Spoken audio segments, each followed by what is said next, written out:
Well, I mean, that's a thing, too. Like, so, I do think, I would say a history buff, right? Like, I almost became a history major in college, then decided to go for music instead. That's one of those things that's like a regret, but not a regret, you know? Like, It could have been different, but I went a different path. Yeah, I had a really good relationship with my history professor. Like, she was like my surrogate mom. Definitely, like, one of many lesbian mentors in my life. Like a female history teacher. That was probably a lesbian. Oh, yeah. And she was super into Foucault, which was a vibe. So history and switch to music. Tell us how you feel about Schenkerian analysis. Oh, jeez. Do we have to? I literally took a note. No, I literally took a note in my phone yesterday of, like, how's this for a collaborative project? Let's decolonize music theory, right? Like, let's find a bunch of different people from a bunch of different musical practices and, like, do a collaborative. Like, this is not meant to be the end-all and be-all of decolonized music theory, but just a selection of thoughts on how to decolonize music theory from a variety of perspectives. Because, like... One, stop calling what we now call music theory. Right. Like, I mean, refer to it as Western European music theory, right? Or Western European common practice music theory, right? And I don't know if you want a discussion of Western European common practice music theory on here, but I could go on about that for some time if you really want. I did train in it for 20 fucking years. So, like... It's landlord. I mean, I guess. I mean, yeah, with, like, the system of patronage... I need to throw out this cup.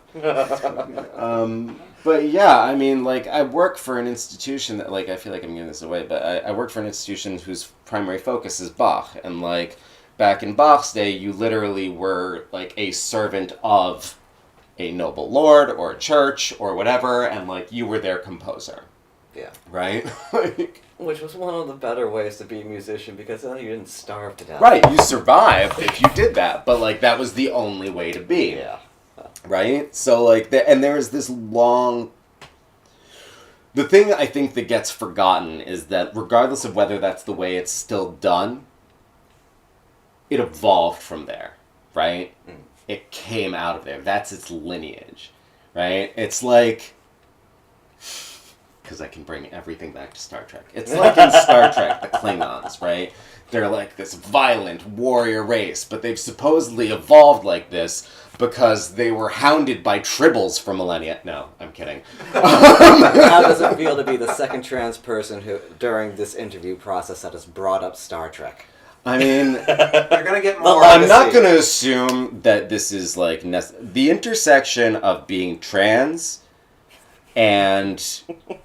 often, but not required, Jewish. And I mean, the other person was a little Jewish. And an anarchist. There's a reason we call it fully automated gay luxury space communism. Right. Right, because that's all we want is y'all need to read The Culture, because that's the fully automated luxury, like, space gay communism, actually. And it's, like, straight up not gay communism, it's gay anarchism. Right? They have, like, AI-powered everything that does all the things that they don't feel like doing. Because, like, I always feel like that's a weird assumption, though, right? Like, I figure, like, everyone wants a clean toilet. I might need to let Wallace out of there. Is that okay? Yeah, that's right. Okay. Hello, we are back. Berkshire Queer History Project with Nuri Héd, interviewer Ephraim Alexander Schwartz with Uriel Rizzuti on the tech over here. Hello. And we are getting into the optimistic segment of Trans Day of Visibility. Wonderful optimism. Yes. Great. So what are some things you have enjoyed about coming out and being trans? Yeah. Oh, shit. See, the thing is, like, if I go back to coming out and, like, okay, all that... skip to the nice Yeah, okay. Well, because it was, like, I'll just say very quickly, it was a very rapid, like, good, bad sandwich, right? Like, I feel like I mentioned, like, at the time I was working in a very queer department that I had made queer. Whoops. So like sort of self-fulfilling prophecy, like, oh, I'll just surround myself with queer people, and then like subconsciously, like I was like, surround myself with queer people, and then I'll come out. But it'll just like naturally emerge. But yeah, so like at that time, like it was like, you know, people were like, I got like a welcome gift basket basically, like, a whole bunch of like makeup, like someone gave me like I had like 5 free eyeshadow palettes, like all it was like. So is this the trans woman starter pack? Yeah, right. Nice. It was like I got the trans woman starter pack, and like people were giving me their clothes and like this and that and the other thing, and like censor the bad part. Oh, I thought you were censoring something else for a moment. No, I was just gonna like we'll not talk about this that is the bad part. Spencer's for trans women. Well, I mean, I could get into that as well, but Fair. like we don't need to. I don't know. I mean, like you said, this is good. Anyway, yeah, I don't need to get that personal. Fair. I mean, I will if you really want. Like, ask That the is right questions. Completely up to you.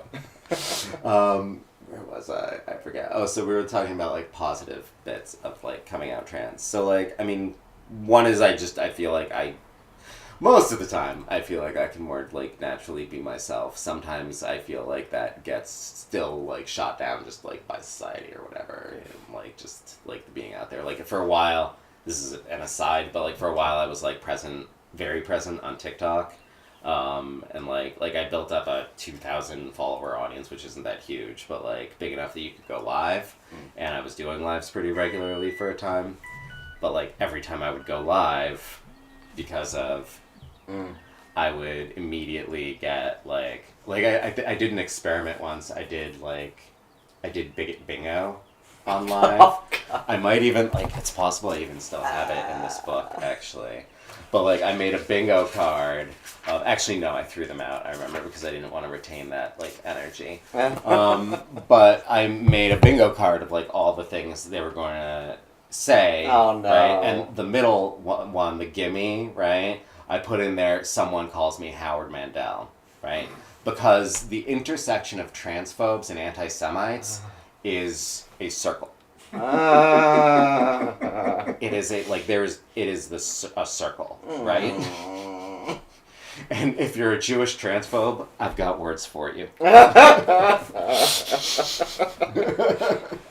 So... Words, what remarkable restraint.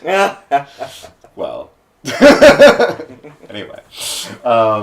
But positives, we were talking about positives. So, I think, you know, there is that bit where, like, I feel, like, less censored, definitely.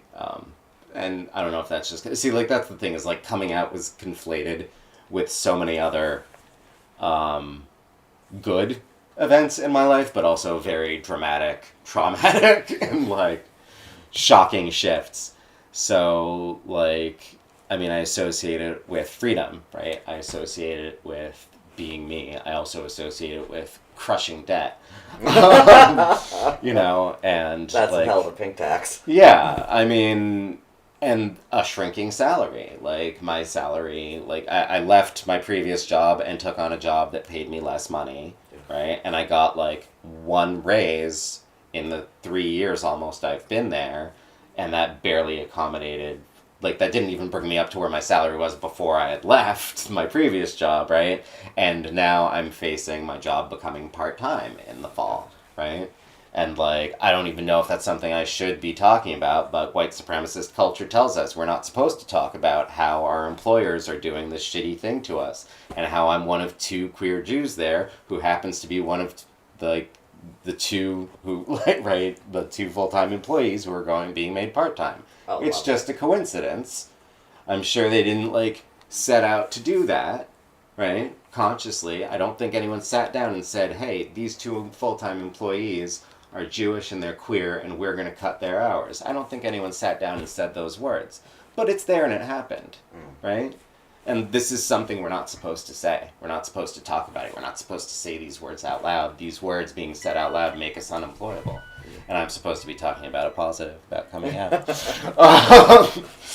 But, you know, I think the positive is that, like, seeing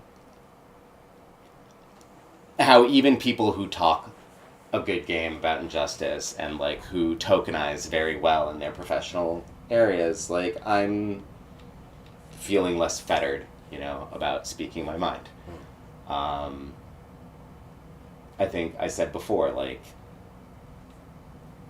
I want to focus on the things I want to focus on, right? I think it was the words of Adrienne Marie Brown from Emergent Strategy was like, pay attention, the thing you pay attention to, it'll grow, right? I actually, like, I wrote a song based on that entire thing that I put out in January, like, that song. Oh, what the hell? This is on Do Not Disturb. What the... Hello?